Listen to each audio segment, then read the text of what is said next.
Hey guys, welcome back to Andy's Dinosaur Reviews, and today we are going to check out another of these Prime 1 Studio models, this time in 1/10 scale. So it's a little different to steer away from the 1/38 scale that they were releasing most of their stuff in, as far as the smaller statues go.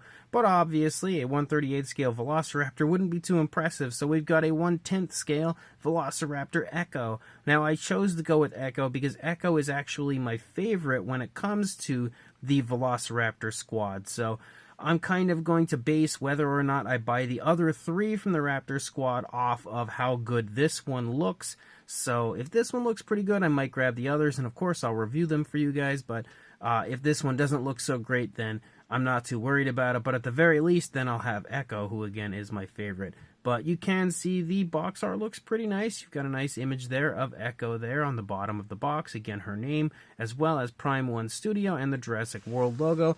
And a nice window area here that we really can't see through because it's just way too shiny. You also have 10th anniversary over here as well. And then if you turn it around, you've got a Jurassic World logo over there on the side. But then here on the back, you can now see Velociraptor Echo in all her glory. A nice shot again of her face, the Jurassic World logo. And then over here it states collect them all, which obviously shows you that there is also Delta and Charlie, but there's also Velociraptor Blue. Why she was, neglected to appear here, I don't know why, but, at least it shows off two of the others, I guess. But regardless, it looks pretty darn cool. Definitely looks nice from the prototype, so we'll see how good the actual model looks right now as we pop this open and check it out. So first of all, here is the base for our Velociraptor Echo. You can see, just like with all the others, it is in the shape of Isla Nublar, because that is exactly where Echo lived. And you can also see, again, it's got a pretty decent sculpt with the Jurassic World logo and stuff. Definitely a cool base. It's a little sad that they don't really alter them very often, like it almost always looks exactly the same. But at least I guess it kind of fits the theme of the line. And then we've got our Velociraptor Echo statue herself, and let's see if I can get her on the base here, and then take a look at her from there, if I can figure out where the hole is for her foot. There we go. Well, it's on there, but as you can see, Velociraptor Echo is kind of hovering. I'm not too worried about getting it fully on there right now because I'm about to take it off anyway to get a closer look, but I will say she looks pretty good here at first glance, but it doesn't come without many issues. First of all, I can see that the actual patterning is not obvious enough. Like, it's all kind of blended together, so you can't really see the pattern of Echo, and she has a really cool pattern as you move through her body. It does look very nice and realistic, I can say that, but it's in almost typical Prime 1 fashion where they just don't do that great of a job on the paint scheme and the paint apps. She has a very clear patterning to her, and it's not clear on the figure.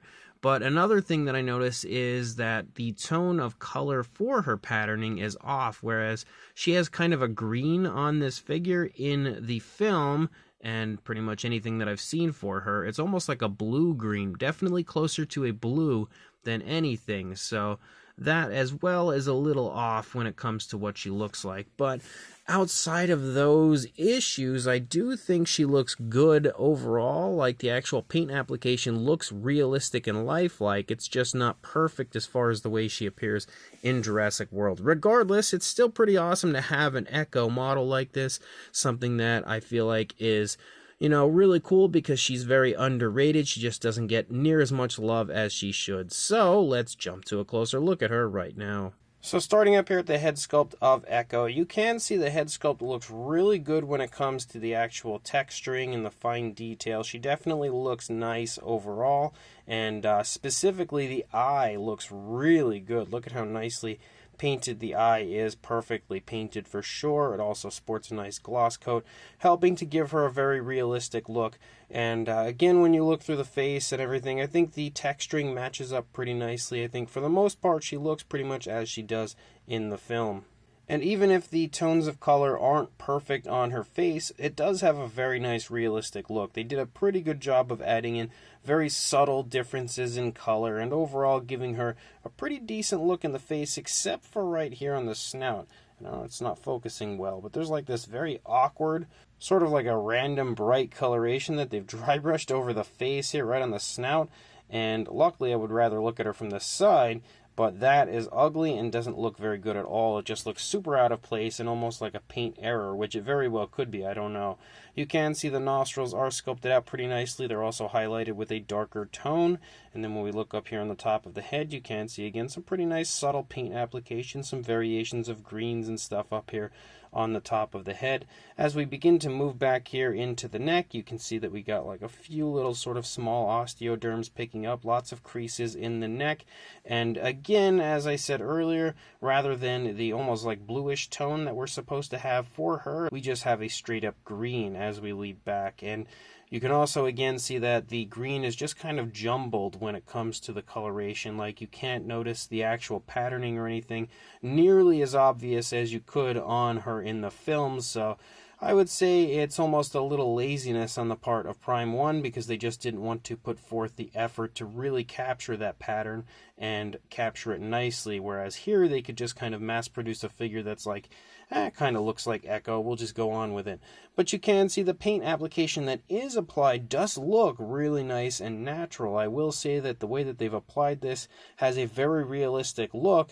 And if I took this as a different Velociraptor that maybe we didn't see in the franchise at all, I would say that the paintwork looks very nice on the figure overall. You even have some alternate coloration here on the underside of the lower jaw leading into the throat. There is very smooth transitions. They've also added some nice washes so that we highlight all of the cracks and crevices as you move down through the course of the figure. Continuing to move down, you continue to see that same style of paintwork where we just have mixtures of like a light brown and greenish tones, and they're just kind of all over the place. No specific rhyme or reason, no real patterning occurring. It's just kind of a mixture of all of those different colors. But you can see, again, the skin texture looks really nice. You've got some random scales that you can see very nicely right there, but a lot of the other skin texture and scales kind of a little bit more fine. As you move down here, you can almost make out the patterning moving down the course of the arm. Again, it is nicely applied with the coloration that we have, just not exactly what I would expect to see on Velociraptor Echo. You can see also as we move down here into the hands are very nicely sculpted. You've got some nice scoots running down the fingers and some very nicely painted nails with a glossy black, and they also have a genuine sharp look to them, which is nice. As you move back up into the stomach, you can see a little bit of an alternate tone of stomach coloration right there. As you move back up, we return to that mixture of like the light browns and greens. You can see the spinal column here moving along the back, as well as the hip bone right here very obviously showing. Moving down into the thigh, you can see the muscle definition. It's actually very nicely defined. Again, these dinosaurs do a whole lot of running, especially in the Jurassic films, so you would expect them to have some very nicely defined muscle tone in their legs. As you move down, you can see the kneecap is present, as well as a nice big bulging calf muscle. And at this point, we just continue to have that same style of coloration where we have like the light browns and greens, and they're just kind of blending together. No real patterning occurring, just lots of that coloration just kind of blending back and forth. As you move down, that is an absolutely excellent foot sculpt when it comes to a Jurassic Park Velociraptor. We have some darker variations of color down here in the foot, and they did do, again, a very good job of applying the color.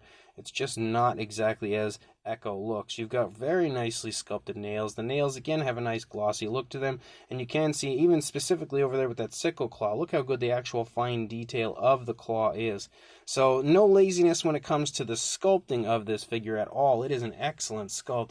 It's just the paintwork is pretty lackluster. And then as you move out into the tail, again, the tail has a pretty decent look to it, nice looking skin texture. You can almost see, again, kind of like a striping effect as you lead out toward the tail, and then the tip of the tail here kind of becomes more of like a green entirely as you lead out. You've got a very nice curve to the tail, nice elegant looking curve, nothing super dramatic, but nice and natural overall. Again, a pretty smooth transition as you move down to the underside, to the lighter tones of the underside of the Raptor. And as you continue to move through, you can see, again, they did do a decent job of applying lots of variation of color to the model. You know, there is definitely a lot going on when it comes to the coloration. You can see some dry brushing of browns and everything here on the insides of the undersides of the legs. Lots of really nice skin wrinkles and skin folds as you move along here on the underside of Echo. And then if we actually turn her around, One thing that is pretty cool is they actually have the scar on the face for Echo, which I believe she sustained early on in her life when she kind of fought Velociraptor Blue. I believe is actually the reasoning for that scar. She tried to kind of become like the leader of the pack of raptors, but obviously Blue kind of put her in her place. But you can see she does continue to have that scar. I think she also has kind of like a wonky jaw or something along those lines, which I don't really recall seeing too obviously in the film. I'll have to look into that. I do remember hearing something about that, though. It doesn't really show up, as far as I can tell, on this figure, though. But you can see the eye again looks excellent on this side. Really impressed with the eye. The raptor does have its head turned toward its right, so it's got a pretty decent look here, kind of obviously showing us that this is the more dominant side, which is good because it's the side with the scar. So of course we've got the dominant side over here. But as you move down, again, the paintwork does continue to look really nicely done. You know, when it comes to the paintwork of this figure, I think they did a great job of applying the coloration, but not of capturing the look of, you know, Velociraptor Echo, and not even the tones of color, because again, should be more of like bluish tones rather than greenish tones. The coloration here on this does look very lifelike, very realistic. It's just, like I said, not perfect to what she looks like. As you move through, you can see the only real big differences over here would be the fact that the head's turned toward us. The arms are almost in the same position. The right leg is definitely leading more forward and is also kind of planted down on the ground, whereas the toes are only touching on the opposing foot over there, so you can see again what the foot sculpt looks like and how nice it looks overall. As you move up, the leg and everything looks very nice as far as the sculpting and detailing goes, and then you again lead out into the tail. So she does look really cool. Even if she's not perfect, I am actually really happy to have this because, again, like I said, I love Echo, and it's very cool to have a model dedicated just to her.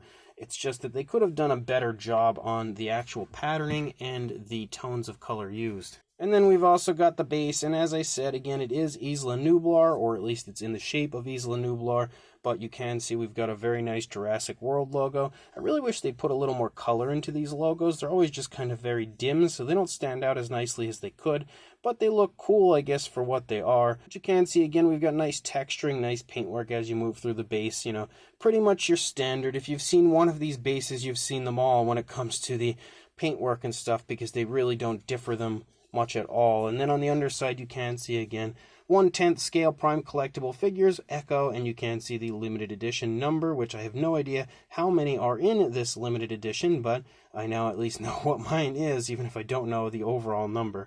Regardless, it's a pretty cool base for a pretty cool figure. So we now have her on her base and actually standing on there all the way, so that's a plus for the figure. We were able to get it onto the base. I don't know that I'd ever want to take it back off, though, because it's really on there. But as far as a size goes, for a length from the snout to the tail, about 13 3/4 inches, or around 35 centimeters. And then for a height to the top of the head, just under 7 inches. Maybe a little hair over, actually 6 3/4, but definitely seems to be kind of maybe closer to 7 inches, or about 17.5 centimeters for a size comparison. There is Mr. Papo T-Rex, the Attack Pack Colovosaurus, and Robert Muldoon from the Mattel Jurassic World toy line next to our Velociraptor Echo from Prime 1, and you can see it does have a pretty good size. Considering it is 1/10 scale, it definitely has a decent size to it. Then here we have a comparison with a Mattel Velociraptor and Mattel Dilophosaurus next to our Echo, just to continue to show you again, it's got a pretty good size to it. And here you can see the size difference between the Prime 1 Spinosaurus and Prime 1 Velociraptor. And you can see, obviously, a very big difference in size. The Spino is huge, and in general is just a massive model. But obviously the Velociraptors in this line are quite a bit smaller. We've also got the Brachiosaurus from Prime 1 that I recently was able to acquire next to the Velociraptor to continue to show you again that this raptor is pretty decently sized, but by no means is it massive. If you actually have the Iron Studios Raptors, I know they released some Raptors in the same scale a ways back that were really popular, and if you happen to have those, you're already going to have a good idea of the size of this, because it's pretty much right there in that same similar size range. So this Prime 1 Studios Jurassic World Velociraptor Echo figure is pretty cool. You know, it's not great by any means. They definitely did not do this dinosaur justice perfectly. There's a lot that could be improved on this, like the tones of color and the patterning. Those are the two biggest issues that I have with this figure, because those are, I would say, probably the most important aspects of Echo, or at least some of the most important aspects, and they didn't capture it quite as they should have here. But that being said, it does still look really cool as far as what they have given us. It's just not how she should look. But the paintwork that is applied is nice and naturally applied, and that's something that can be said. Honestly, for every model they've released, I would say the paintwork always does look really good, nice, and natural. They do a great job of applying the paint and a lot of variation of color. They just don't do a great job of capturing the likeness of the dinosaurs they are painting.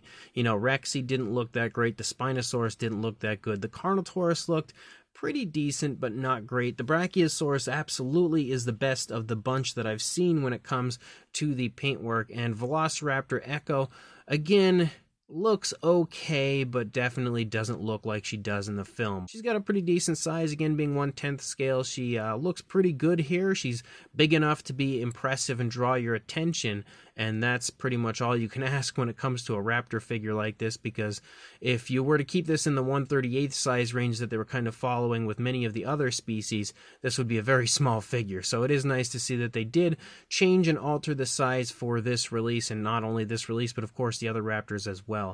It is, again, super cool to have a model dedicated to Velociraptor Echo, because I think she's great. She's an absolutely gorgeous looking Jurassic Park or World, whatever you want to term it, style Velociraptor, with easily one of the nicest color schemes that I've seen in the franchise as a whole. I just really, really love her colors. It's sad we didn't capture that nicely with the figure, but regardless, it is still cool to have a model that is meant to be her specifically, and not like a Mattel toy or anything like that, like a pretty decent high quality model. So if you are interested in grabbing one of these for yourself, I will include a link in the description to where I purchased mine on Big Bad Toy Store. I don't know yet if I'm going to grab the others. I kind of am intrigued to do so, but considering how this one looks, I don't know that it's worth it to grab the others, because they're like $100 each, and unless you're like me and you absolutely love the Velociraptor we're talking about, like if you're a big fan of Charlie or Delta or something, then I would definitely say grab it, because it's still cool to have a model dedicated to them. But again, they don't look perfect, or at least this one definitely doesn't look perfect. So I'm not positive if I will grab the others. In the comments section, let me know if you guys would like to see reviews of the other Raptors, and maybe I'll do my best to get a hold of those. Regardless, make sure you check the link in the description. Grab this Echo if you'd like to own one and have one in your collection, and also like, comment, and subscribe, and I will see you in the next review. Thanks for watching.